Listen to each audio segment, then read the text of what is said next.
la Universidad Nacional del Centro del Perú y la Sociedad Científica de Estudiantes de Medicina del Centro. Nos encontramos en nuestra segunda semana continuando con los talleres de repaso de ginecobstetricia pre-ENAM. Hoy presentamos el taller Parto Distóxico con la participación del doctor Kevin Casavilca Suárez, egresado de nuestra querida facultad, médico residente de ginecobstetricia en el Hospital Regional Docente Materno Infantil El Carmen. Es un gusto contar con su participación. Adelante, doctor.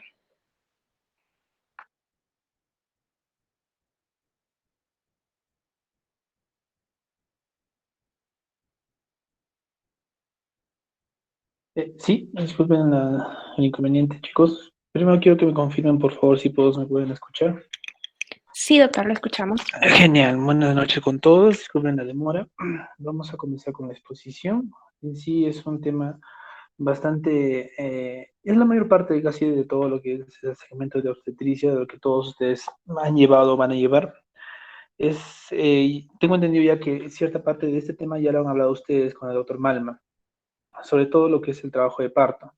Como ustedes pueden ver en la diapositiva, es en forma simple, es un recordaris nada más de todo lo que es el proceso de parto, ¿no? Desde una fase de inactividad, fase uno, una activación, la estimulación al final del embarazo, el mismo hecho del parto, todo el trabajo de parto, y la expulsión, que es el periodo de tiempo que está luego del parto.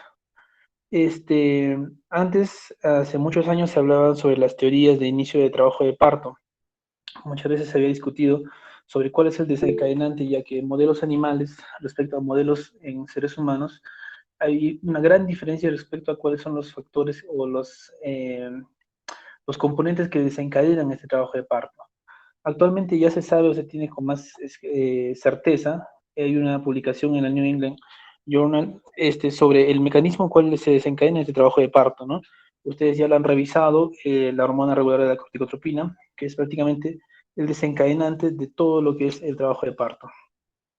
Pero Doctor, nosotros, disculpe, doctor, por cortarlo. ¿No se está viendo la presentación?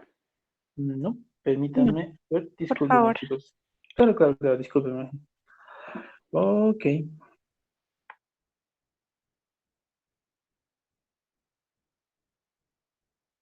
un segundo, un inconveniente.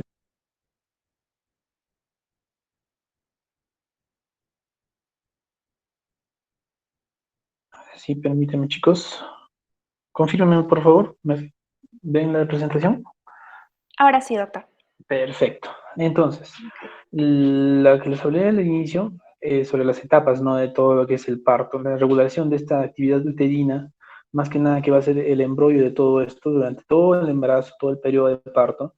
Vamos a ver, en distintas fases, ustedes ya lo han visto en la otra exposición, ¿no? Fase 0, inactividad, fase 1, activación, donde las presencia de uterotropinas nos van a dar una presencia de contracciones fisiológicas. Hacia el término del embarazo ya va a haber un aumento de la presencia de uterotónico como prostaglandinas, oxitocina, para todo lo que es el trabajo de parto, el parto mismo en sí, y la fase final, que es la involución del útero, y todo lo que conlleva con ello. Lo que, como les comentaba, años atrás se discutía sobre el origen en sí de este trabajo de parto, cuál era el desencadenante, ¿no? Muchas veces hablaban sobre el estiramiento del cuerpo uterino, la compresión por parte de la cabeza fetal sobre el cervix uterino, que actuaban supuestamente como desencadenantes, pero todo esto ya tiene un componente mucho más molecular, en el cual, y ustedes, como les repito, ya lo han visto, solo son recordaris nada más, la hormona reguladora de la corticotropina, que es aquí el desencadenante de todo el trabajo de parto. Pero nosotros, antes de hablar de lo que es el trabajo de parto, como es la exposición para un trabajo de parto distóxico, un parto distóxico, tenemos que saber qué cosa es un parto eutóxico. Un parto eutóxico, por definición, se dice que es aquel parto que se produce en una gestación a término, es decir, a partir de las 37 semanas, de manera espontánea, sin la necesidad de usar inductores de trabajo de parto, de un producto vivo, un producto vivo en presentación cefálica, variedad de vértice, que va a cumplir todos los tiempos establecidos o los tiempos que están dentro de los percentiles adecuados ya sea multípara o unilípara, y que va a culminar con la expulsión completa de las membranas ovulares o la placenta. Eso es lo que en teoría nosotros tenemos que saber como premisa para nosotros poder comenzar a discutir sobre qué es un parto distóxico, ¿no? Clásicamente nosotros hemos hablado, como ustedes ven en la pantalla, en la mecánica de parto, nosotros vamos a ver de tres componentes, las tres P. Algunos hablan de cuatro Ps, que el primer P es el feto, el producto, la actividad uterina, el power, el pasaje, la pelvis y el componente psicológico de la madre. Pero aquí lo que a nosotros nos interesa y lo que vamos a evaluar, ustedes más que nada deben entender esto para su manejo, porque ustedes acá van a salir para el primer nivel de atención, y esto es lo que ustedes tienen que valorar adecuadamente para saber si este parto va a ser exitoso o vamos a tener alguna complicación que va a requerir referencia, ¿no? El feto de producto, la actividad uterina, el poder, o el poder de la dinámica uterina y el pasaje de la pelvis. Comenzamos, ¿no? La actividad uterina, ustedes ya la han revisado. Vamos a valorar, tiene características. Una contracción uterina tiene una intensidad, una frecuencia, una amplitud. Se dice que el tubo uterino en reposo de 8 a 12 milímetros de mercurio, pero para nosotros poder desencadenar el parto se requiere un aproximado de 200 a 250 unidades de Montevideo, que son la intensidad o la frecuencia. En este caso presentamos algunas anomalías, como son la hiperdinamia y la taxistolia, ¿no? Hiperdinamia más de 5 contracciones en 10 minutos, perdón, la taxistolia más de 5 contracciones en 10 minutos, y la hiperdinamia, presencia de contracciones de TAN. Otro sería el feto. Nosotros tenemos que saber que es un feto de tamaño adecuado para que sea un parto eutóxico, es decir, que sea un RCU o otro que no sea un feto macrosómico, ¿no? Tercero, ya en esta parte ustedes, alguno me dirá, no, pero doctor, en algunos lugares en Europa usan como punto de corte 4500. Entonces, aquí tenemos la publicación de la ACOG del 2020 que establece como punto de corte para macrosomía fetal 4 kilos, ¿no? Y lo que también está dentro de nuestras normas técnicas del MINSA y que ustedes tienen que valorarlo, ¿no? Sí o sé, simplemente a nivel del mundo, en Europa hay una tendencia hacia subir este punto de corte para 4500 y probar un parto vaginal en productos con un peso entre 4 y 4.500. Pero eso muy bien por nuestra tipología de nuestra sociedad, de nuestro país, no es tan adecuado. Entonces mantenemos el punto de corte tal como lo dice la recomendación de 4 kilos, la recomendación de la COP de 4 kilos. Ustedes también ya han visto lo que son las variaciones en este caso, la presentación fetal, ya puede ser una presentación de cefálico, podálico, las actitudes, la posición y en qué estación se va a encontrar, ¿no? La estación, por ejemplo, en este caso nosotros, solo como recordaréis, valoramos, hay distintos tipos de medir estas estaciones, ¿no? Desde la teoría de los 5 planos, desde la otra teoría que nos indica medir con centímetros como punto de corte a nivel de, teniendo como punto de corte las espinas ciáticas. Entonces, bueno, como les menciono acá, pueden ver ustedes aquí, ¿no? Que nos especifica desde -5 hasta +5, pero la que es más utilizada y la que se utiliza a nivel de la norma técnica del MINSA son las estaciones del -2, -1, 0 hasta +3. Aquí ustedes justamente han revisado ustedes en la semana pasada que todo lo que es el pasaje o la P tiene que ser adecuada. Sabemos ya como valores críticos, como pueden ver acá en la parte derecha de la presentación, nuestro punto crítico, ¿no? Ustedes dicen, pero doctor, en el libro dice, por ejemplo, la medida de un diámetro del estrecho superior de la pelvis en conjugado de 12.5 normalmente, ¿no? Pero tenemos un límite crítico a partir del cual nosotros ya podemos pensar en que esta pelvis no va a ser adecuada para un trabajo adecuado, para un trabajo de parto adecuado, ¿no? Tenemos los críticos, como ustedes pueden ver, como de recordar. Listo. Entonces, quiero que entiendan, con esta imagen quiero que entiendan algo, y es lo más importante en todo esto. El trabajo de parto es un proceso activo, no es un proceso que tiene partes separadas, que por un momento comenzamos, como ustedes pueden ver acá, el encajamiento, la descenso, rotación interna, rotación externa, la extensión, que son independientes. No, todo es un proceso que ocurre al mismo tiempo. Es un producto en vivo que está avanzando en todo el trabajo de parto, y cada etapa de estas se superponen respecto a las otras. Entonces, nosotros clásicamente hemos aprendido, como ustedes pueden ver ahí, nuestras clásicas, ¿no? Fase latente, fase activa de trabajo de parto, ¿no? Como punto de corte, el 4, desde 0 a 4, llamábamos antes, fase latente de trabajo de parto, fase activa del trabajo de parto, de 4 a 10 centímetros. Cuando ya la paciente había completado la dilatación 10 centímetros, se le consideraba el periodo expulsivo de trabajo de parto, con la tercera etapa, que era el alumbramiento, ¿no? La expulsión de la placenta. Sin embargo, esto es básico, manejan, ustedes también van a manejar en sus establecimientos de salud, ustedes lo van a dejar en todo lado, ¿por qué? Porque hasta ahora se maneja así, pero ahora ya se sabe que no es tanto así, el trabajo de parto no se divide de esa manera. Se podría decir que la fase latente se prolonga un poco más hasta una dilatación de 6, ya que, ahora no, bueno, siendo un poco sincero, ¿no? El estudio de Friedman, en el cual está basado estas curvas, solo es un pequeño estudio con 500, con una población de 500, ¿no? Que ustedes, entendidos en este sistema de la metodología de la investigación, no es una muestra tan adecuada para el impacto que genera estos datos que manejamos. Existe otro estudio, el más aceptado actualmente, el estudio de Shang, donde, como les digo, cambia este parámetro de punto de corte para una fase activa hasta 6. Entonces, justamente con eso es lo que más adelante nosotros vamos a ver a nivel de que hay alteraciones en la etapa de la fase activa, cambia y tiene mucho que ver este punto de corte, este numerito que es el 6. Entonces, justamente aquí es donde ustedes pueden ver, ¿no? Como pueden ver, en un segundo, vamos a usar, aquí está. Entonces, como ustedes pueden ver, clásicamente veríamos hasta una dilatación de 4, podemos ver acá el promedio del avance, ¿no? En cuánto tiempo ha avanzado la dilatación. A partir de 4, supuestamente, ¿dónde estamos? A partir de 4, supuestamente, la progresión de la dilatación era mucho más rápida, por lo cual se le llamaba a esta etapa el periodo del trabajo de parto fase activa. Sin embargo, en muchos pacientes este punto de corte de 4 muchas veces se sobreestima y produce gran preocupación por parte del personal, ya que esta dilatación en algunos casos de 4 a 6 puede demorar fisiológicamente y muchas veces se han dado casos de cesáreas innecesarias por el mismo hecho de que en el tramo de 4 a 6 esta dilatación muchas veces se retrasa. Entonces, nosotros, su práctica clínica más adelante ya les voy a explicar que no hay que tener miedo. Entonces, como yo les decía al inicio, ¿no? El trabajo de parto eutóxico, aquel parto que cumple todos los parámetros en cuanto al tiempo adecuado, ya sea para la fase latente o la fase activa, eso es un trabajo de parto eutóxico. Pero nosotros, ahora como queremos hablar, el trabajo de parto distóxico es aquel parto que sale de esta regla. Entonces, cuando nosotros hablamos clásicamente, ¿no? El trabajo de parto, la fase latente del trabajo de parto en una paciente nulípara, como lo pueden ver al inicio, pues en tiempo medio demora unas 7 o 8 horas, pero como límite se clasifica entre 17 a 21 horas. Algunos en la bibliografía dicen 18 a 22 horas, 18 a 20 horas, ¿no? Es un promedio en sí. Entonces, cuando una paciente llegaba hasta ese punto de corte, muchas veces la prolonga el embarazo o sea, una cesárea.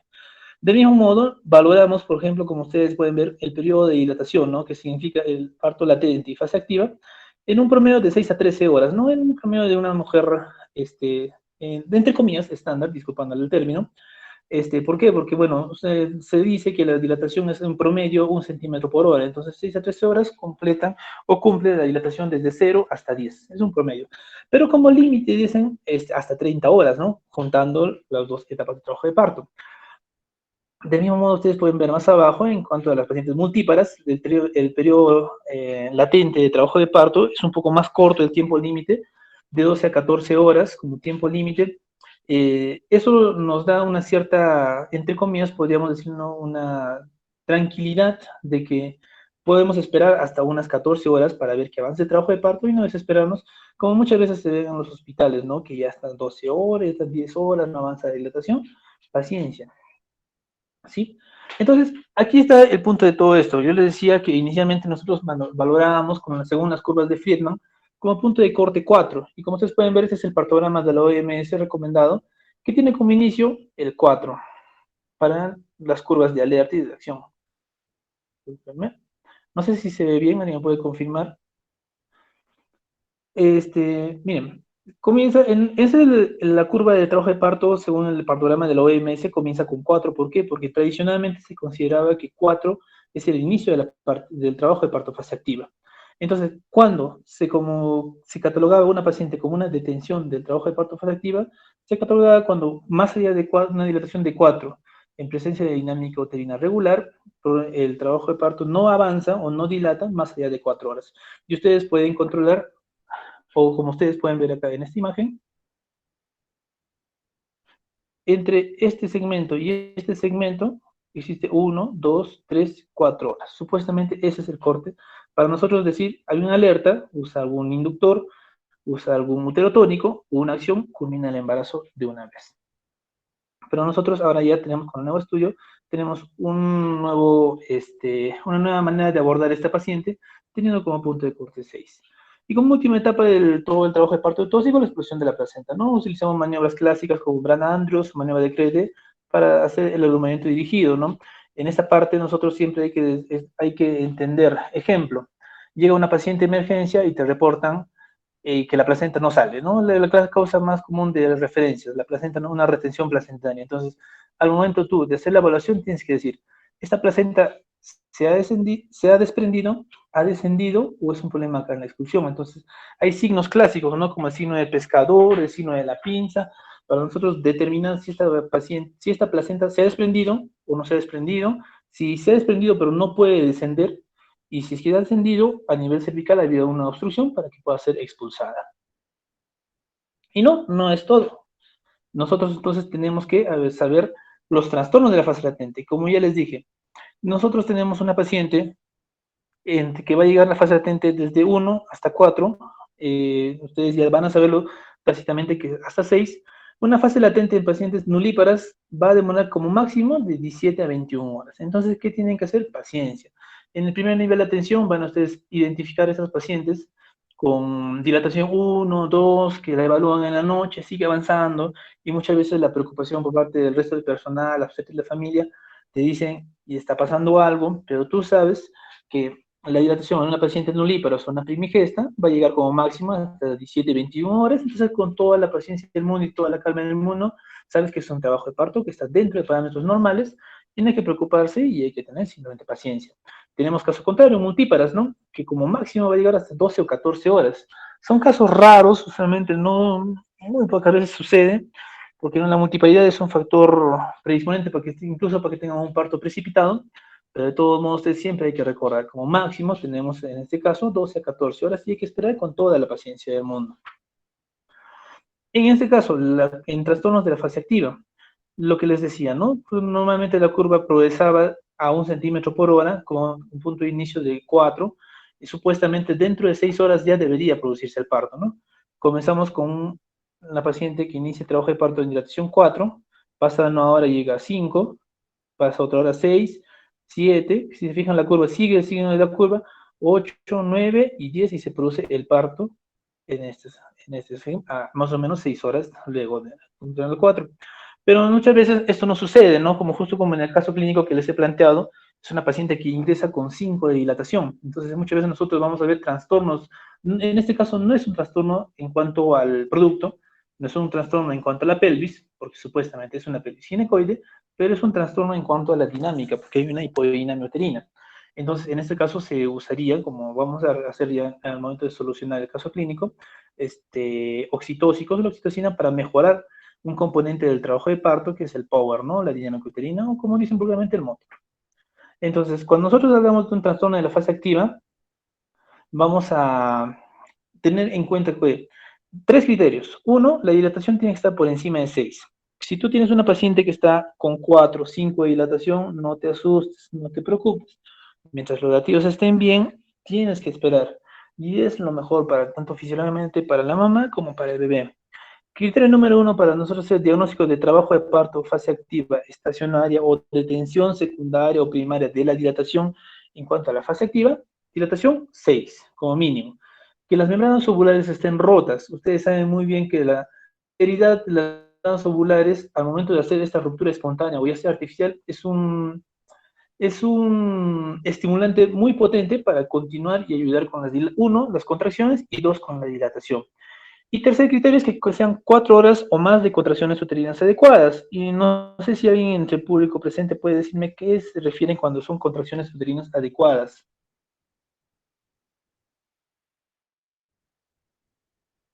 A ver, creo que nadie los escuchó.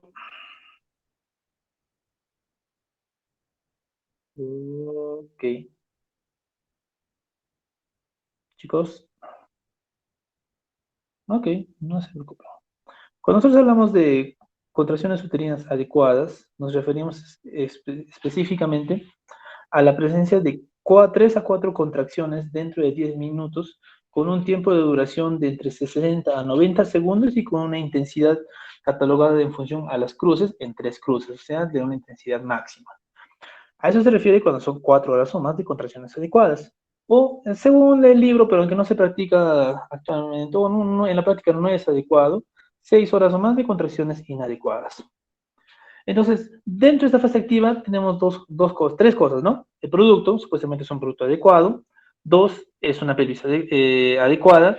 Tercero, el motor, que es que debería ser adecuado o podemos mejorarlo, ¿no? Pero hay muchas veces que nosotros vamos a toparnos con casos en el cual la detención se produce la detención secundaria de la dilatación, o lo que otros llaman la falta de descenso de la presentación. ¿Por qué? Porque es un término bastante conocido y muchas veces mal utilizado, desproporción cefalopélvica. Según el MINSA, en su norma técnica del 2002, pone bien claro supuestos criterios para una desproporción cefalopélvica, como es una altura uterina de 35, un ponderado fetal mayor o igual de 4 kilos, un amoldeamiento o un acabalgamiento de las partes óseas de la cabeza fetal, la presencia de un caput sucedáneo, una regresión de la hidratación que muchas veces se ve, la presencia de flexión o asinclitismo, o presentaciones mixtas, ¿no? Presentaciones compuestas. En sí, acá ustedes van a ver unos 7 criterios, pero en sí son alrededor de 20 criterios para nosotros hacer el diagnóstico de una desproporción cefalopélvica. Sin embargo, ustedes tienen que recordar, ejemplo, viene una paciente, trae una ecografía y encuentran pone entre los hallazgos un DBP o un diámetro biparetal mayor de 95 milímetros, ¿no? Y muchas veces se ha visto, no, esta es una desproporción cefalopélvica, y algunos quieren operar de frente, ¿no? Dicen, no, eso no va a salir, y lo ponemos. La desproporción cefalopélvica se prueba en el trabajo de parto. Nunca puedes anticiparte. Incluso siendo un producto mayor de 4 kilos, tienes que probar el trabajo de parto. Y ustedes muchas veces van a ver, cuando roten en obstetricia o ginecología, o bueno, en su práctica ya clínica, luego de haber culminado el internado, pacientes multíparas cuyos productos todos son mayores de 4 kilos, 5 kilos, 6 kilos. Hace una semana nomás atendíamos en el hospital un producto de 6 kilos. Entonces, no es un criterio estricto para hacer una cesárea, ya que muchas veces tú vas a toparte con pacientes que no tienen ni un solo control, no tienen ni un solo valoración ecográfica, pero es un producto macrosómico, y a la evaluación llega en exclusivo. Entonces, no te queda otra que atender el parto y te das con sorpresas, ¿no? Que tienes productos más de 4 kilos, que son productos cabezones, porque tienen una piparita del diámetro menor de la cabeza, que es 95 milímetros. Entonces, uno dirá, no, este bebé es muy cabezón, no va a salir. Recuerden, chicos, siempre hay que probar el trabajo de parto. No te puedes anticipar o no puedes hacer ese trabajo a priori. Obviamente es un factor de riesgo, sí. Identificas un hallazgo similar como esto, o presencia de caput, dices, posiblemente no va a salir, pero hay que probar el trabajo de parto. Ahora, la tercera parte el final de la dilatación, cuando la paciente ha completado la dilatación, llega a 10 con una incorporación del 100%, tenemos el periodo expulsivo. Y muchas veces hay problemas en esta etapa, ¿no?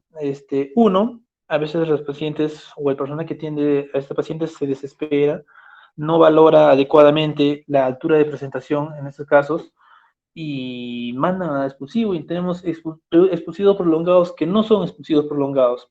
Ustedes como pueden ver, la media de duración del periodo expulsivo es de 36 a 57 minutos, o sea, de media hora a 1 hora, en términos simples, ¿no? Como máximo, 2 horas. Entonces, cuando ustedes tengan en algún momento en su práctica clínica, en su establecimiento de salud, la obstetriz va a estar atendiendo el parto y te va a llamar, doctor, no sale, periodo expulsivo prolongado. Y tú le vas a preguntar, ¿cuánto tiempo ha pasado de expulsivo? Y te va a decir 15 minutos. ¿Y tú qué vas a decir? Es normal que espere, que avance. ¿Por qué? Porque tenemos un promedio de 1 hora para esperar que se produzca el expulsivo, que complete el expulsivo, y como máximo 2 horas. Pero ¿cuándo tú vas a esperar 2 horas? Cuando los latidos fetales están bien. Haciendo un paréntesis o un globo, ustedes recordarán la presencia de desaceleraciones tempranas, tardías y variables. Cuando nosotros hablamos de una desaceleración temprana, cuando simplemente se produce en espejo en cuanto a la contracción, y usualmente responde al hallazgo de una compresión de cabeza. ¿Qué significa? Que la cabeza está metida en la pelvis materna, y durante la contracción esta se va a comprimir, lo cual nos va a dar desaceleraciones tempranas. Entonces, tú como médico tienes que valorar esto, ¿no? ves a la paciente, le evalúas, ya, está expulsivo, completa, falta descender un poquito, bien, escuchemos latidos. Hay una contracción, desacelera, pero es una desaceleración en espejo, entonces, una contracción, una desaceleración fisiológica. Esperamos y esperamos y esperamos. Mientras los latidos estén bien, esperamos hasta las 2 horas. ¿De acuerdo? Siempre, siempre, en casi todas las etapas del trabajo de parto, un marcador muy importante son la estabilidad de los latidos cardíacos fetales. Tú dirás, bueno, ya está más de, está con 7 de dilatación, falta 1 hora todavía para que sean 4 horas de dinámica efectiva, y te das con la sorpresa que los latidos están en 100, 110. Eso, y a la evaluación no tienes nada que explique una desaceleración, ¿no? No tienes un cordón, no tienes desaceleraciones tardías, variables y tempranas. Entonces, ¿qué sucede? Bueno, hay un riesgo o un estado fetal no tranquilizar, no te mandes, no vayas a mandarte a esperar las 4 horas. Del mismo modo, en pacientes multíparas, este periodo expulsivo es un poco más corto, de 20 minutos. Acá lo ponen entre 17 a 19 minutos y como límite un aproximado de 60 minutos. Entonces, del mismo modo, igual que el ejemplo anterior, estás en el establecimiento de salud, viene la obstetriz gritando como loca y te dice, doctor, no sale.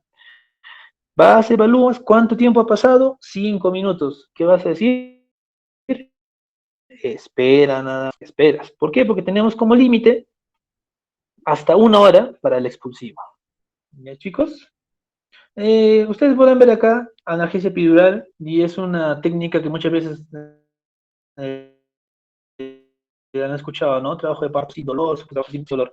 La analgesia epidural es una modalidad de parto que no se usa comúnmente, sí, en la práctica privada algunos usan, que implica sí bastantes riesgos, que bueno, al final, bueno, si desean podemos hablar de ello, pero dentro de este caso, dentro de ustedes en su práctica clínica, en el primer nivel de atención, ya sea establecimiento de salud 1.1 o 1.2, no van a usar analgesia epidural. Usualmente ustedes van a atender partos, van a recibir expulsivos, entonces tienen que saber mínimos cuánto tiempo van a... En cuanto al periodo expulsivo, nosotros vamos a ver muchas cosas, ¿no? Decía, no baja la cabeza fetal, hay que tener paciencia, ya que para nosotros considerar un periodo de parto expulsivo solo tenemos dos parámetros, dilatación del 10 y incorporación del 100%. En ningún momento nosotros hablamos de la altura de presentación de esta cabeza fetal. Entonces muchas veces vamos a encontrar a la altura de presentación en 0, en -1, y vamos a comenzar a desesperarnos porque no baja. Entonces, como ustedes pueden ver ahí, en una paciente nulípana va a bajar 1 centímetro, o sea, desde -1 a 0 en 1 hora. Y tú puedes esperar, ¿por qué? Porque tienes como límite 1 hora. En multíparas, 2 centímetros por hora o 1 centímetro en media hora. O sea, igual tienes para esperar. ¿De acuerdo? Y eso sí es un fracaso de descenso. ¿Por qué? Porque tenemos que valorar estas 5 cosas. Uno, actividad uterina, el poder, el motor, como quieran llamarlo ustedes, las contracciones. Llega una paciente de emergencia, evalúas, dilatación completa, la cabeza fetal está abonando, está en +1, la pasa partos y comienza el expulsivo, ¿no? Señora puje, señora puje, señora puje y no puja. Reevalúas y ves que no tiene dinámica.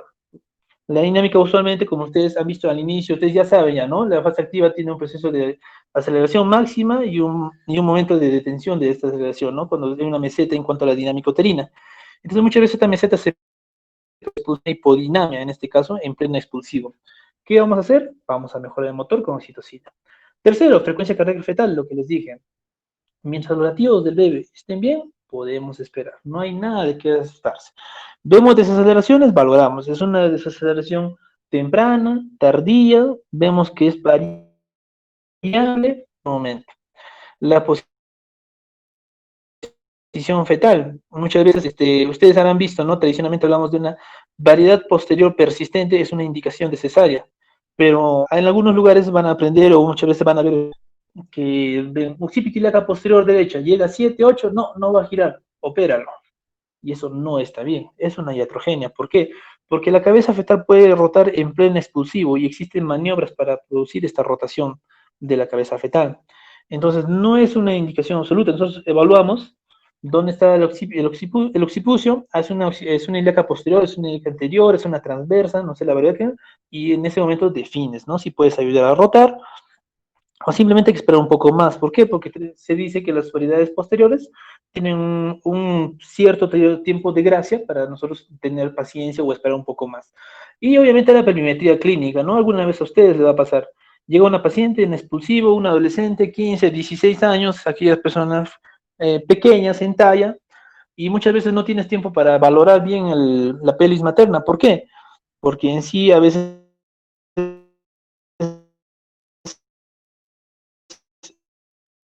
pasado este superior, ustedes tienen que recordar, más allá del embarazo a término, o sea, más allá de las 40 semanas, es decir, 41 o 42 semanas, la cabeza fetal no crece al mismo ritmo que el tronco fetal.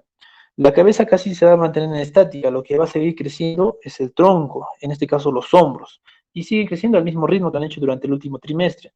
¿Eso qué significa? Que vas a tener un bebé con la cabeza chiquita, pero con los hombros anchos. ¿Y eso qué te va a dar en pleno exclusivo? Una distosia de hombros, que vas a tener encajamiento de hombros, vas a tener que usar las maniobras para reducción de hombros, incluso puedes tener que fracturar.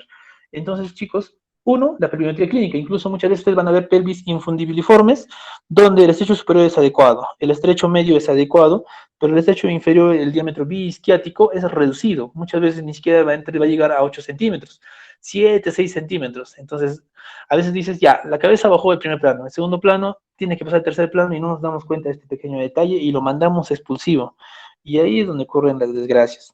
Entonces, siempre, actividad uterina, buena dinámica. La mamá tiene que ayudar, pujo materno. Tercero, valoren siempre los latidos cardíacos fetales.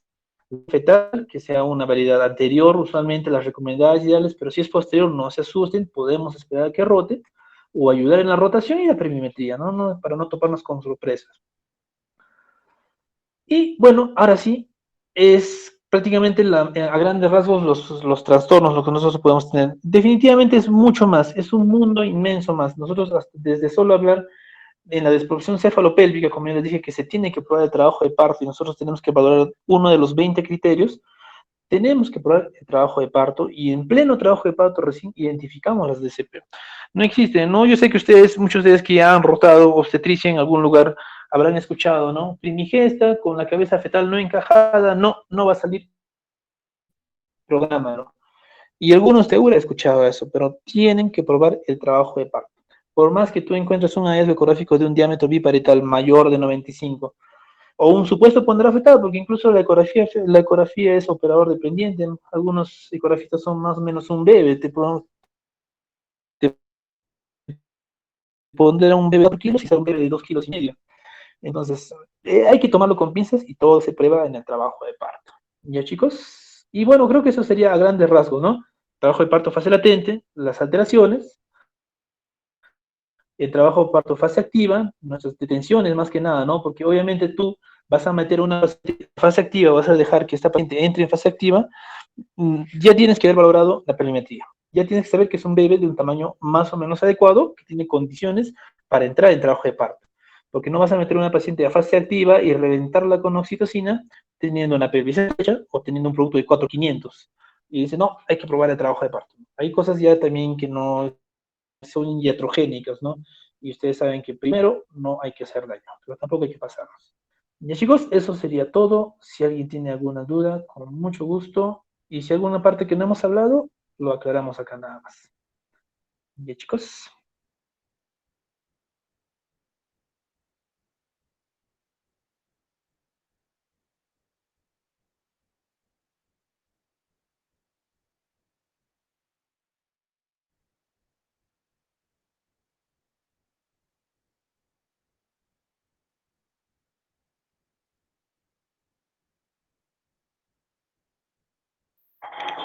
Doctor, ¿podemos pasar a la discusión del caso clínico? Asistentes, les invito a la discusión del caso clínico. Pueden activar sus micros o de lo contrario pueden escribir en el chat de la plataforma. Ya chicos, a ver, mientras algunos se van con sus dudas aclarando, con confianza nada más, no es necesario que suene bonito, en los términos que ustedes quieran, los que me conocen saben que tratamos de hacerlo de lo más simple, todo lo más. Entonces, tenemos el caso clínico, un caso clínico clásico, justo este paciente hoy día en la mañana llegó al hospital, estaba en la guardia, la recibo, una paciente de 22 años, una segunddigesta nulípara de 39 semanas, por última regla validada, es bueno, ustedes ya habrán revisado cómo son los criterios para validar una última regla. Ingresa porque presenta contracciones uterinas de 2 días, ¿no? Recuerdan ustedes que yo les decía, hasta algunas pacientes se desesperan ya 2 días, 3 días de contracciones uterinas, nosotros tenemos que valorar en ese momento, ¿no? A su ingreso, esta paciente nos reporta que tiene una disminución de movimientos fetales, no ha tenido ni un solo control prenatal, y en su evaluación tenemos una altura uterina de 34, latidos cardíacos fetales en 160, algunos se asustarán y dirán, está en el límite, los movimientos fetales evaluados al momento, 2 cruces respecto a 3, y una dinámica de 1 en 10, con una duración de 25 segundos y una intensidad de 3 cruces, ¿no? Un feto en longitudinal cefálico derecho, se procede a hacer la evaluación al tracto vaginal, una dilatación de 5 centímetros, incorporación de 80%, una altura de presentación de -4, con membranas ovulares íntegras y la pelvis ginecoide. Se le realiza a la paciente la ecografía en emergencia, se encuentra dentro de la biometría fetal, lo que nos interesa en este momento, el DBP que está en 93, un ponderado fetal de 3300 y la de 4, ¿no? Alguno de repente es un oligomio severo, hay que operarla. Ustedes ya saben ya que unas definiciones, y la de 4 simplemente oligomios y punto. Entonces, conclusión ecográfica, gestación única activa de 38 semanas, oligomios, diagnósticos, por favor, o alguien puede decirnos para nosotros comenzar a conversar con la discusión.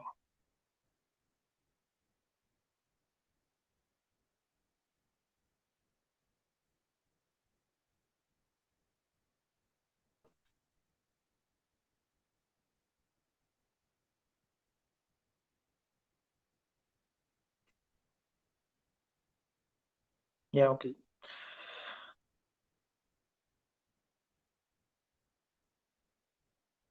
Vale, a ver, por favor, alguien más, alguien más. Con confianza, sin miedo, sin vergüenza.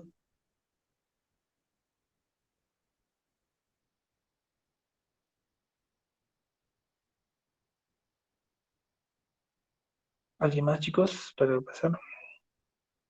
Cuando hablamos de sufrimiento fetal, ¿cuál es nuestra definición, nuestro concepto de sufrimiento fetal agudo, ¿no? Si bien es un concepto antiguo, el término completo es sufrimiento fetal agudo, pero no es un sufrimiento fetal agudo. El sufrimiento fetal agudo comenzamos con, uno, presencia de una taquicardia fetal que concluye o termina en bradicardia fetal, asociado a signos de sufrimiento, el más común o el más reconocido, el líquido meconial.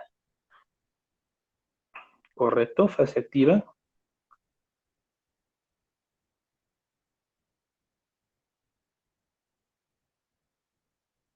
¿Alguien más? ¿Alguien más?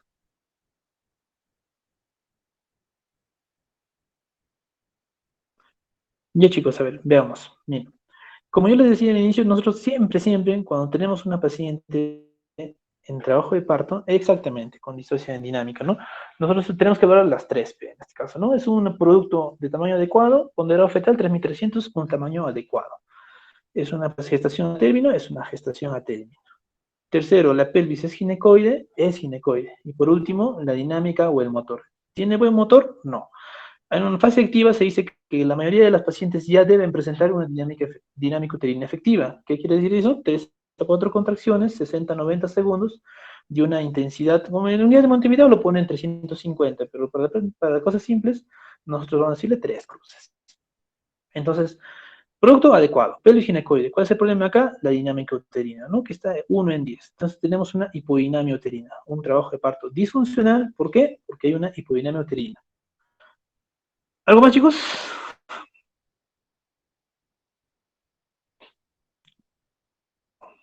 ¿Algún diagnóstico más?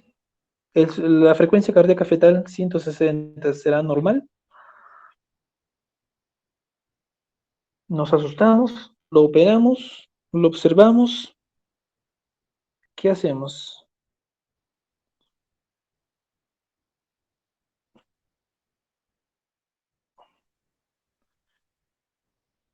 Se dice que la frecuencia cardíaca fetal normal, ustedes lo leían, ¿no? En el libro, en Williams nos pone como 120 a 160. El libro de embarazos normales, se me fue el nombre del autor, lo cataloga entre 110 a 160. Pero nosotros en ese intervalo de 160 a 170, como punto de corte, que ahora se dice la definición de taquicardia fetal, la presencia de frecuencia cardíaca más de 170, frecuencia cardíaca más de 170 más allá de 10 minutos, que no responde a maniobras de resucitación fetal. ¿Qué quiere decir? Hidratación y nosotros buscar a disminuir el efecto Ponce-Will, que es la compresión de la vena cava. Entonces no es sostenida la frecuencia cardíaca. Uno, sí, no te asustes, ¿por qué? Porque no está más allá de 170. Sí, para la oreja, como pueden decir vulgarmente, hidratas a la paciente, disminuyes el efecto Ponce-Will, pones a la paciente de cúbito lateral y valoramos la frecuencia cardíaca fetal. Más allá de 170, sostenida más allá de 10 minutos, es una taquicardia fetal sostenida, eso va a terminar en sufrimiento fetal, ese embarazo tiene que terminar ya. Entonces, para cuestiones de examen, 120, 160. Para cuestiones de práctica clínica, según el último artículo, según el último congreso, lo que ustedes quieran, 110 hasta 170. ¿De acuerdo? Pero ustedes en su examen, cuando le pregunten en el pase de visita, William dice 120 a 160. ¿De acuerdo? Entonces, conclusión, 1, diagnóstico. Gestación de 39 semanas, 2, en trabajo de parto fase activa, 2, trabajo de parto disfuncional, es decir, una hipodinamia uterina, 3, oliguamios. Bueno, y ese sí es otro tema en cuanto a los oliguamios, pero en este caso coincide con el hecho de que la paciente no percibe, o percibe disminución de movimientos fetales. El oligomios es un signo de insuficiencia uteroplacentaria y concomitantemente la disminución de movimientos fetales usualmente es un signo de insuficiencia uteroplacentaria. No, pero de todos modos la disminución de movimientos fetales, ustedes lo habrán leído en el William, como lo ponen, lo reportan, ¿no? Presencia de 2 a 3 acciones en un máximo de 2 horas. Eso no es un estándar. Sí, hay muchos estudios, se han intentado muchas formas de tratar de valorar esto. No es un estándar de que tiene que tener 2 a 3 contracciones en unas 2, 3 horas, no. La mejor forma de valorar esto es simplemente que la madre tenga una impresión subjetiva, al igual que ustedes han visto, ¿no? La temperatura supuesta o subjetiva de un recién nacido respecto o valorado por los padres como fiebre, tiene la misma sensibilidad, ¿no? La mamá te dice que no, siente que el bebé se mueve menos, así sea una contracción, todos los días se movía una vez al día y ahora se siente menos, eso es una disminución de movimientos fetales. No, o sea, la dinámica, ¿qué hacemos? A ver, bien, como yo le decía a mis internos, tenemos un trabajo de parto, ¿no? Tenemos una adinamia, no es adinamia, es una hipodinamia, sería no tiene contracciones, y sí tiene contracciones. Entonces, decimos, ¿por qué este parto no avanza? ¿Cuál es el problema? El producto es un peso adecuado. La pelvis es una pelvis adecuada. ¿Qué nos falta? El motor. ¿Tiene buen motor? No, entonces mejoremos el motor. Y en términos vulgares es lo único que tú puedes mejorar. ¿Por qué? Porque tú no puedes hacer nada para mejorar la pelvis. No puedes hacer nada para mejorar el producto, no hacerlo más chiquito, hacerlo más grande. Y no puedes hacer nada tú para mejorar el motor. Para mejorar el motor sí puedes hacer algo que usar oxitóxicos, ¿no? Arregla para usar oxitóxicos, diluyes una ampolla de 10.000 unidades internacionales en un frasco de cloruro y vas a comenzar el goteo con 4 gotas o 2 mus, ¿no? Depende de en qué escuela usen, al final es lo mismo, solo es otra terminología, en goteo o en mus, para mejorar la dinámica uterina hasta nosotros lograr una dinámica uterina efectiva. ¿De acuerdo? Ahora, si nosotros vamos a usar el bicho se utiliza más que nada para inducción de trabajo de parto. ¿Por qué? Porque tú en ese momento vas a valorar la posibilidad o la probabilidad de un éxito de parto vaginal. Es para eso el bicho. Bicho favorable, usas misoprostol, desfavorable misoprostol, favorable oxitocina. Pero eso nosotros usamos para la inducción del trabajo de parto, no para una acentuación y o conducción de trabajo de parto. Oxitocina para hipodinamia. Tú indicas oxitocina a un goteo regulable o acentuación de trabajo de parto, como quieran llamarlo, o conducción de trabajo de parto. Finalmente, esta paciente, ustedes notarán, me llamarán la atención aquellos que ya han rotado obstetricia, que la altura de presentación está en -4, ¿no? Lo que clásicamente algunas obstetras llaman está alta, está fuera de pelvis, como quieran llamarlo. Y ahí siempre, como les he enseñado a mis internos, valora por qué no entra la cabeza. ¿Es un bebé cabezón? Vamos a ver. ¿El TDP es mayor que 95? No. ¿Es un producto macrosómico? No. ¿Cuál sería la otra causa por la cual no encaja la cabeza? Que es una pelvis estrecha. ¿Es una pelvis estrecha? Ya en la evaluación no es una pelvis estrecha. Tercer motivo o posibilidad por qué no encaja la cabeza es porque algo está impidiendo, que puede ser un circular. Y en la ecografía de un observo circular no hay circular, entonces no hay ningún motivo para que esa cabeza no encaje y no pase el canal al parto. Entonces, lo que se hizo con esa paciente en centro obstétrico se hizo ruptura artificial de membranas, una ruptura dirigida, eso sí, ya que cuando tienes una presentación alta y al romper membranas tienes riesgo de que se atrape o haya compresión de cordón y tengas simplemente un prolapso de cordón y al final terminas con un desenlace adverso, ¿no? Un óbito fetal. Se hizo una ruptura dirigida de membranas, la cabeza fetal descendió, encajó, continuó con el trabajo de parto, se usó acentuación de trabajo de parto con goteo regular de oxitocina y en 5 horas ese bebé estuvo naciendo. Y sí, efectivamente, la ecografía estaba adecuada, era un producto de 3,350.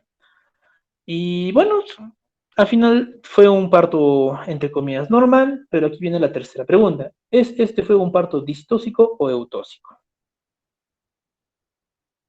Cuando tú valoras la fase activa, en términos simples, es 1 centímetro por hora. No te das problemas. Vas a encontrar en el libro que dice 1,5 para nulíparas, 1,2 para multíparas. No te das problemas, es 1 centímetro por hora. Y para cuestiones de exámenes, sí, 1,5 y 1,2. O centímetros por hora va a avanzar. Por eso tú, en el partograma del OMS, ves, ¿no? 4 horas te esperas de cualquier dilatación para tú supuestamente tomar una decisión. Pero, como les digo, es 1 centímetro por hora en términos simples. Cuestiones de examen, 1,5, 1,2, perdón, 1,4, 1,2. Y con ello tú valoras cómo va a avanzar. Y así, entonces nosotros con la pregunta final que era, ¿este fue un parto distóxico? ¿Fue eutóxico? Muchos de ustedes han evolucionado y han dicho, ¿es un parto eutóxico? ¿Por qué? O bueno, distóxico, ¿por qué?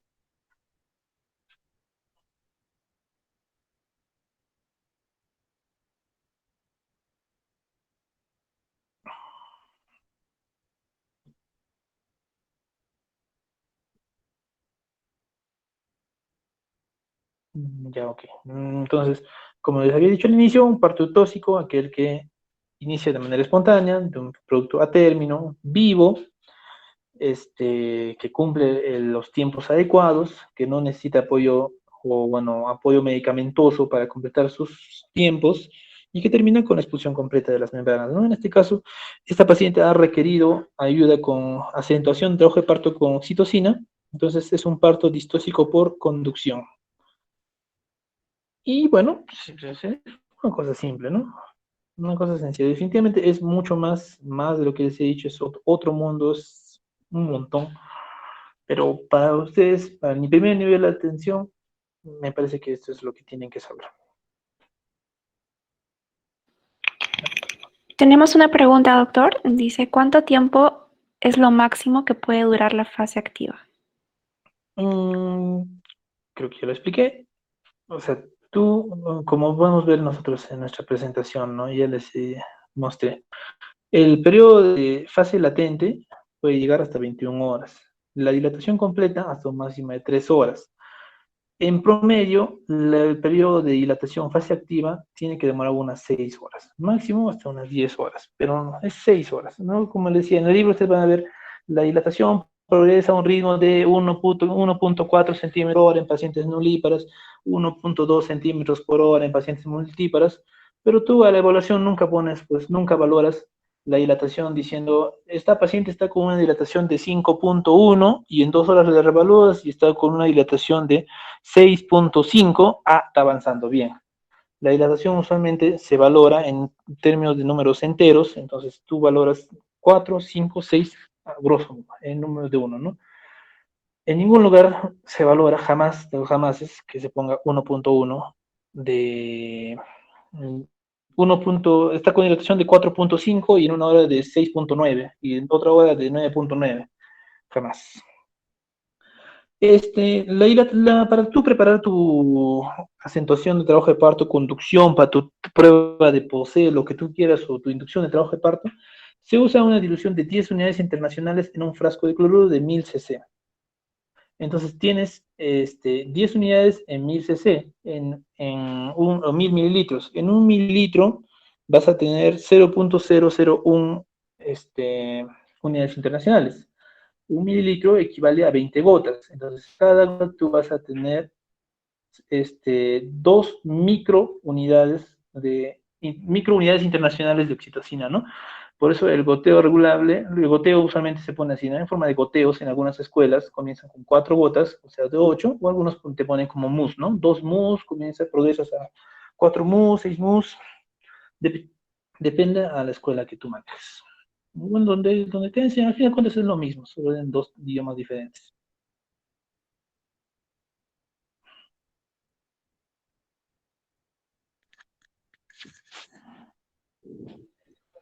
Bueno, al parecer esas son todas las preguntas. Muchas gracias, doctor Kevin Casavilca Suárez. Es un gran placer haber contado con su participación. A nombre del comité organizador, estamos muy agradecidos por contribuir al bien de nuestra formación académica. Nuevamente, muchas gracias. Chicos, gracias, para servirlos. Al resto de los asistentes los invito a resolver el post-test que lo pueden encontrar en la plataforma.